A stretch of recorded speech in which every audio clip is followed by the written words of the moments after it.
So how's everyone's Thanksgiving? I hope you guys all took advantage of the time and it's such a time of love and kindness. I hope you took advantage of that. And, we're thankful for something. Oh, we fired our GM. Panarin's going viral for throwing his glove like a fucking toddler having a tantrum. Yeah, Marchand's being accused of xenophobic comments that incited said glove throwing. Brendan Lemieux's having a hearing for biting.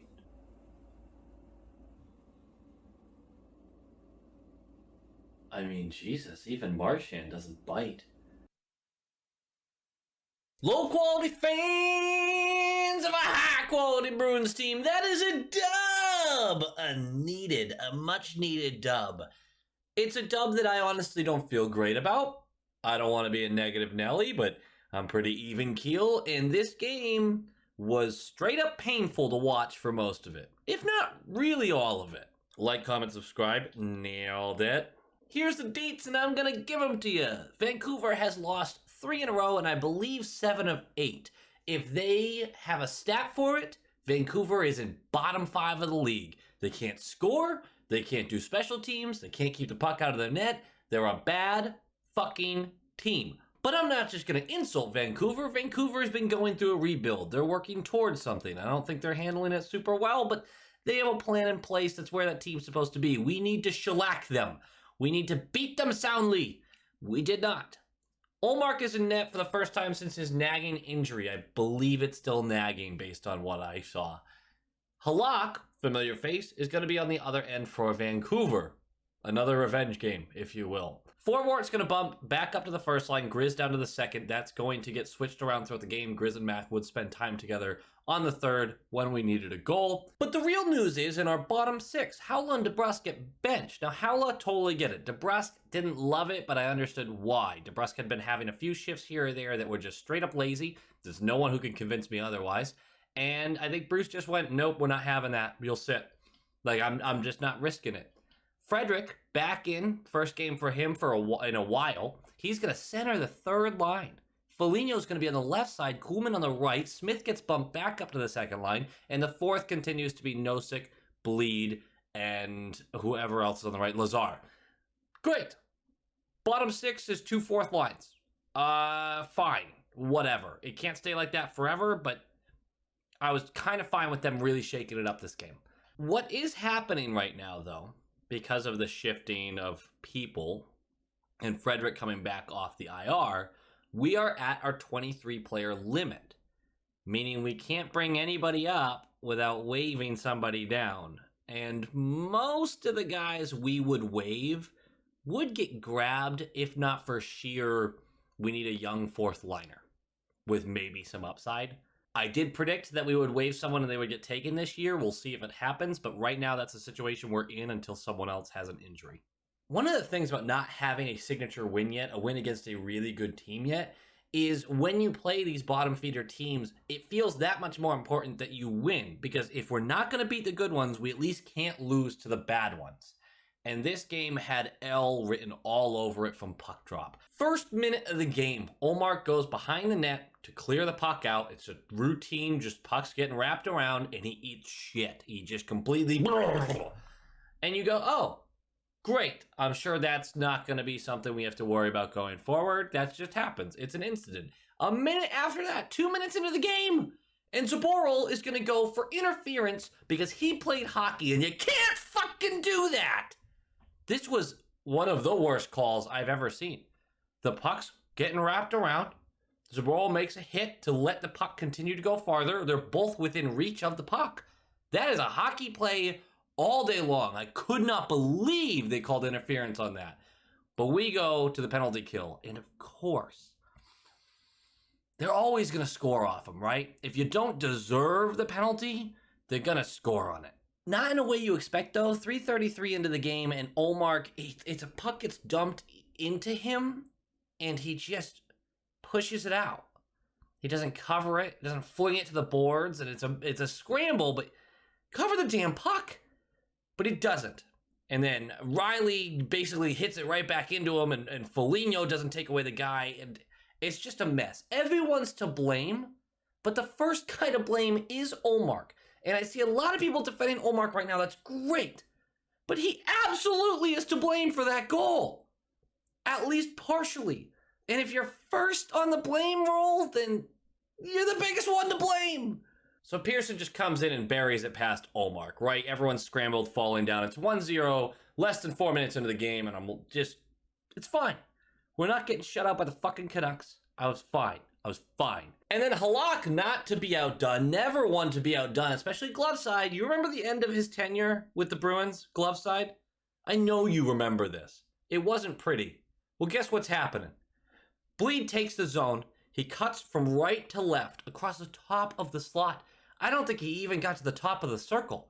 And across the body, wrist shot, glove side on Halak, and beats him cleanly. And that's 1-1. We're not even 10 minutes into the game. Great. Easy peasy. This game looked like it was going to be a shit show. And it really was. This game was not fun to watch. Everyone was sloppy. There was no tape to tape, no communication. Players were running into their own teammates constantly. It was constant. I don't want to be upset after a win, but gee, this sucked. We're going to trade power plays. Neither one is going to get anything done. And then 4:16 left, and it's going to be a penalty kill. High sticking, no stick. But that's not what I'm highlighting right now. What I'm highlighting is we're in the offensive zone. Puck gets blocked and goes high, sky high, and everyone stands and watches. Puck lands, gets settled, chucked up to a Vancouver player. I believe it was Mott, and he just went right in on Ullmark. You can't give up a breakaway there. It's a long pause as the puck's in the air. Take a second to look around at your structure. Couldn't believe it. In their zone, just directly back the other way breakaway. Ullmark makes the save. Ullmark had some massive saves. People defending Ullmark, people mad at Ullmark. It's somewhere in the middle, guys. Ullmark kept us in this game, especially in the third period. He also sucked at portions of this and couldn't hold on to the puck to save his life. He could have let in 3 or 4 more just off his rebounds alone. Speaking of, first shot in the PK, hammered from the top of the slot, squeaks through Ullmark. He gets a lot of it, squeaks through it, and then Forbort has to bury it underneath him as he's falling back to prevent the goal. Good play by Forbort. Not a good play by Ullmark. Not really blaming him for the power play goal that happens during this sequence, though. They come back in. Garland gets it on the right dot and just hammers this. Top glove. And in front of Ullmark is a Vancouver player who is untouched. Not in the blue crease, but he's right in front of it. Untouched. Ullmark can't see. He's looking the wrong way around it. Just goes right by him. That is 2-1, but it was offsides because Vancouver sucks. Imagine having a goal called back for offsides. Couldn't be us. So it's 1-1 after 1, and it feels like Ullmark and Halak are going to have a goalie battle of the ages in which who has the fuck up that cost their team the game. It would actually end up really being neither. So good for them locking it in. This game was just so sloppy. I can't get over how obnoxiously unfun this was to watch and frustrating it was to watch for most of this. By the way, we had 3 goals called back this game, not us, in total between the two teams. Carlo, 23 seconds into the second period, hammer time.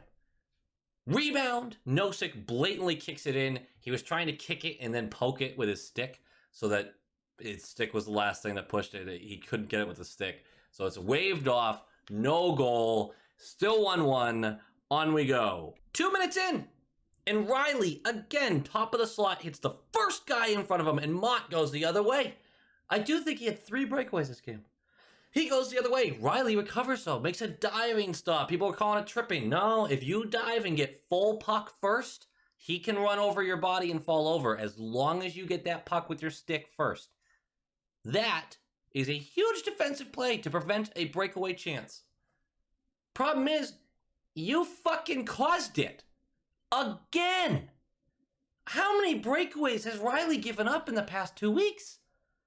This guy hits the first guy every time. That was one of his specialties, was not doing that. God, he's killing me right now. He's killing me. 7 minutes in, Marshy slashing. It's a really nice kill. They have zone time, but we've closed the windows. We don't allow any sort of like rubbish in front of Ullmark. It's a really nice kill. And when we kill it, it leads to a fast break the other way, and it just rolls off Freddie's stick, and you really would have loved to see Freddie get one here, who had a good game. I do think he was pretty solid in this one. 7:30 left in the period, and Zaboral with a what the fuck play. With a what the fuck play.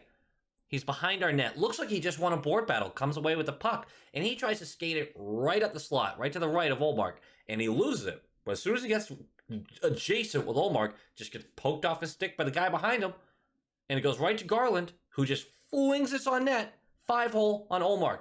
Do I want Ullmark to have this one? Absolutely. I know there were bodies, it had eyes, there was 3 bodies in front of him, but he just whoop right at him. I think Ullmark could have had this one. I've been called terrible things for thinking that before. It's fine, you can put them in the comments. But Zaboral, you're first on that total bowl, baby! You're first on the blame roll. Rolling out the stickers. Number 1, Zaboral. This is supposed to be, we won. Why am I so upset? Because this team doesn't look good right now. And we're at game 18 and things are supposed to be getting better. And we're looking worse. We're looking worse against Vancouver. Shortly after that, we have a 3-on-2. Hall in the neutral zone feeds the 2-on-2, but he's supposed to be right behind him. But he's late.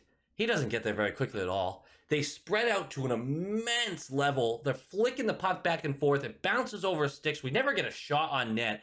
It just looked... Is that what we do? Is that what we do in practice? Get as wide as fucking possible. But there's no one centered in the slot. There's no reason to. What? It feels like fundamentals. And I'm not an NHL player. I'm not a coach. But we're talking fundamentals that seem to be missing right now. I don't understand half the time what our team's doing. I think I'm kind of a smart guy sometimes. I think I can understand hockey plays pretty well. I watch them a lot. I don't know the strategy each of our lines try other than the first line. I never see the triangle with the second line. I never see a drop pass as the guy's screaming into the zone to take the right wall and then feed it right back up the slot in a bumper position to fire this high glove. Like, I don't see this stuff. It feels like 3 guys on the ice just trying to figure it out. No direction. And they're not figuring it out. Near the end of the second, Pasta gets dropped down, Smith gets bumped up, first and second. Doesn't last long, isn't kept for the third, might as well have not had happened. Period will end 2-1. We're going into the third, down a goal to the fucking Canucks. First 3.5 minutes is heavy pressure. The team is alive. The team is alive and fighting. You like to see that. We have not gotten to the point where the team just folds. So that's good. We're alive. And then at 4 minutes in, Grizz takes a hooking call. Guys, that wasn't hooking. Like, that was such a bad call. I mean, it was Grizz's fault in the first place. Bad bounce, turnover. He gave up the puck and tried to get it back and did get it back without hooking. But hey, it got called hooking. And we killed it. Thank God. And we do get a power play. Shortly after, Foligno tripped. We need to make this count. And we give up a shorthanded breakaway. Because of course we give up a shorthanded breakaway. And Ullmark makes a huge 5-hole stop. That's right, 5-hole. He makes a stop. That is a save that keeps us in the game. That is what we've been missing, honestly, from this tandem so far. Huge save. Lot of credit for that. We come back down the ice. And we make him pay for not scoring on it.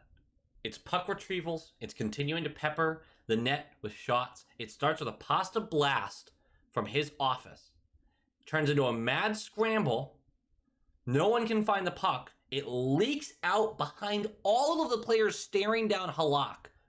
It just leaks out, and Marshy with the most casual skates over, takes it, little bling. I swear I heard bar on this. Tie game. 2-2. Huge goal. I thought Pasta's shot went in, and it looks like on the replay it went in. I have not yet seen anyone credit Pasta for the goal. I saw other people on Twitter talking about it, obviously, but I haven't actually seen anyone be like, oh shit, that's actually Pasta's goal from the Boston Bruins, right? I don't know. That was about 9 minutes into the period. Now we're going to fast forward to about 15 minutes into the period. Bleed's going to take a pretty serious numbers check into the boards. I thought this one was more deserving of a major than the McAvoy one was against Buffalo. McAvoy spun at the very last second and got full numbered. I understand why they called it a major and kept it a major, but I didn't like it. I honestly didn't think it deserved that. But this, he does spin. It's way sooner. It's way before the contact.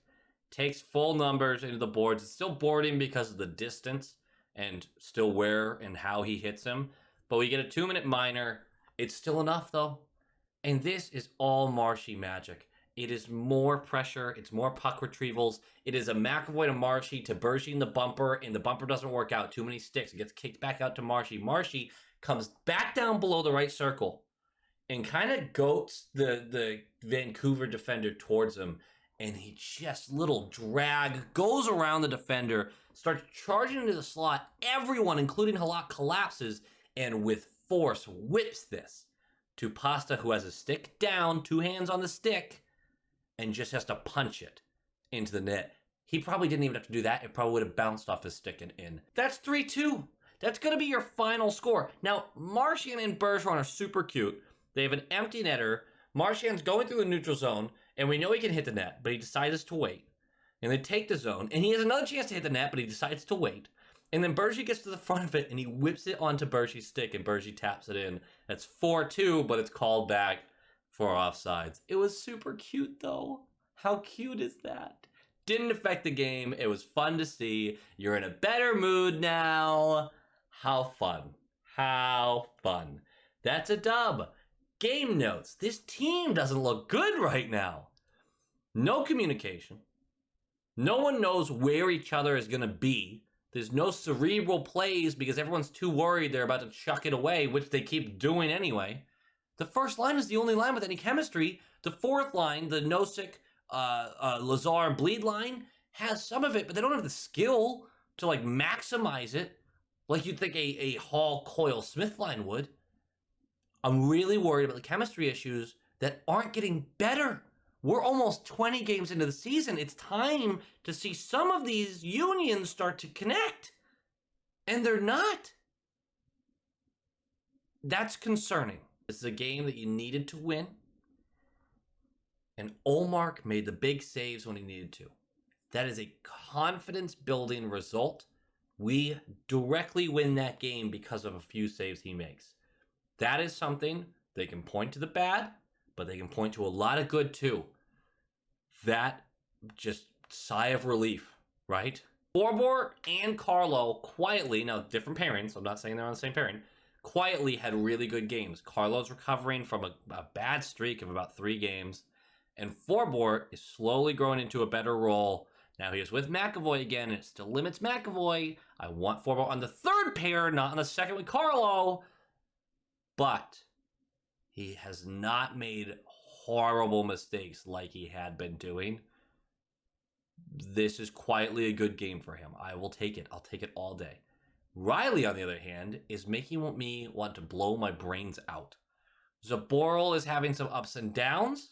We'll just see how it goes going forward. I'm not ready to take him out of the lineup, though. Freddie, who's back, I'm not ready to take him out of the lineup either. I thought he showed a lot this game as far as at least effort and empty of the bucket. He has the hands a little bit. He has the ability to shoot. He has the want to shoot. He needs some work, but Freddie is not a guy I take out after a game like that. Last one, a little bit of a bummer. Coyle and Hall doesn't work. It just doesn't. I'm not sure how to fix it right now, but that line is not working. And it's directly because of that duo. We don't have a true second line right wing. That's definitely a problem. But I think even if we did, Coyle is not a style that matches with Hall. and you can see Hall getting more and more frustrated with each game that's passing. We have Detroit coming up. It feels like another must-win. Make sure that you at least pass them in the standings. Get back to where you should be in that top 4 group in the Atlantic. Work your way from there. This team is still growing. I'm sorry this video was a lot more negative. Like, comment, subscribe. Go Bees!